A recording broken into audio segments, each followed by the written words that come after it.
की वजह से भी ये सब चीजें देखने को सामने आएंगी और आ रही हैं। जिस तरीके से रुझानों में आंकड़े आ रहे हैं लगातार इस समय देखी जाए तो बीजेपी इंडिपेंडेंट इस समय 240 सीटों पे लगभग बाकी मतलब लीड लेकर चल रही है और बाकी एनडीए के इनके सहयोगी दल है। तो लेकिन एनडीए के सहयोगी दल इसके लिए पूरी तरीके से सच साबित नहीं होते देख रहे हैं। जो एनडीए जिस तरीके से ने यूपी में अलायंस सोचा, अगर हम यूपी की बात करें तो कहीं ना कहीं इनके लिए यूपी में बहुत सारा नुकसान एनडीए की यानी कि जो इनके सहयोगी दल है, चाहे आरएलडी ले लो या सुभाषपा ले लो, इनके आने से मुझे लगता है कोई वोट परसेंटेज या इनके आने से कोई भी ऐसा बीजेपी को फायदा होता नहीं दिख रहा है। जिस तरीके से अगर हम देखें 2019 के चुनाव में प्रधानमंत्री मोदी की ये जो कहा जाता था लहर थी, और अगर इस बार उत्तर प्रदेश की बात करें जहां मोदी और योगी की जोड़ी थी, लोग कह रहे थे कि बड़ा कमाल होगा, मोदी और योगी की जोड़ी कमाल करेगी, लेकिन एक तरफ दो लड़कों की जोड़ी यूपी में भी थी। तो आप मुझे बताइए क्या ऐसी वजह रही, क्या ऐसे मुद्दे रहे होंगे जिसके चलते जनता ने इस बार कहीं ना कहीं गठबंधन को वोट दे दिया?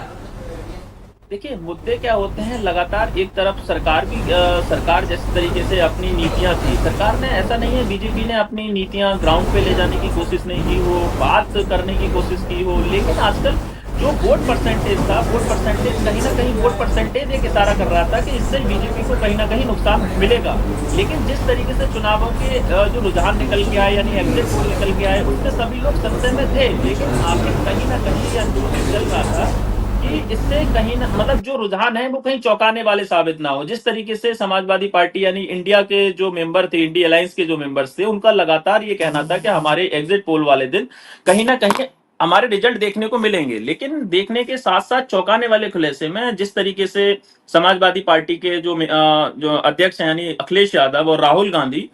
जिस तरीके से सभाएं की गई उत्तर प्रदेश के अंदर, जो वोट का हुजूम था वो देखने से लग रहा था, लेकिन इससे कहीं ज्यादा इनका प्रभाव 2022 के चुनाव में भी रहा था। लेकिन 2022 के चुनाव में इनको इस तरीके से नहीं मिला, भीड़ ही दिखी थी, लेकिन इस बार जो भीड़ थी वो कन्वर्ट होती दिख रही है, यानी कि समाजवादी पार्टी का ग्राफ कहीं ना कहीं बढ़ रहा है। या तो इनका ये कह लो कि इनको प्रत्याशी चयन में कोई दिक्कत रही है, या प्रत्याशी बीजेपी ने बहुत सारी ऐसी चीजें जो लग रहा है जिस तरीके से सोचा जा सकता है, बीजेपी ने बहुत सारे अपने प्रत्याशी लास्ट टाइम तक घोषित नहीं करना, बहुत दिन तक, चाहे वो कैसरगंज की सीट को ले लो या और भी बहुत सारी ऐसी सीटें थी, जैसे देखा जाए तो मेरठ की सीट अरुण गोविल की सीट जीत रही है, आगे चल रही लीड, लेकिन मेरठ की सीट में भी लगातार इस तरीके से प्रत्याशी को उतार देना, मेहनत कराना, बहुत सारी चीजें हैं जो बीजेपी को कहीं ना कहीं इस तरीके का खामियाजा जो अभी दिख रहा है वो भुगतना पड़ रहा है। लेकिन जिस तरीके से अगर हम बात करें कांग्रेस पार्टी की, जिसने पिछली बार के चुनावों में 100 सीटें भी उसकी नहीं आ पाई थी, 50 के अंदर ही सिमट गई थी, लेकिन इस बार जो वो सेंचुरी मारते हुए अकेले अपने दम पर दिखाई दे रही है, तो ऐसे में आपको लगता है कि राहुल गांधी की जो छवि एक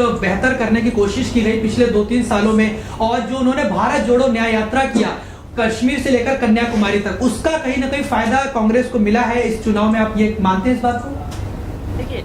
देखिए अगर देखा जाए तो इस पार्टी में कोई भी तरीके से कांग्रेस का ग्राफ जरूर बढ़ रहा है, कांग्रेस का ग्राफ बढ़ रहा है। कांग्रेस के जो इंडिया अलायंस के जो लोग हैं यानी कि उनकी वजह से कांग्रेस को फायदा होता तो दिख रहा है। लेकिन फिर मैं कहूंगा कि इस पूरे इंडिया अलायंस में कोई भी तरीके से जो सबसे मजबूत पार्टी उभर के आई है क्षेत्रीय पार्टी में अगर देखा जाए तो, जो सब लोग कहते हैं कि यानी कि पीएम की कुर्सी यानी कि जो सत्ता की मतलब जो सत्ता की कुर्सी होती है वो यूपी से होकर गुजरती है, उसकी जो चाबी है। लेकिन उत्तर प्रदेश के अंदर जिस तरीके से समाजवादी पार्टी ने कैमबैक किया है, समाजवादी पार्टी ने अपना पूरा दिखाया है, और जो अखिलेश यादव ने पूरी एक राहुल गांधी के साथ अपना जो टीम वर्क है, अपना जो होम वर्क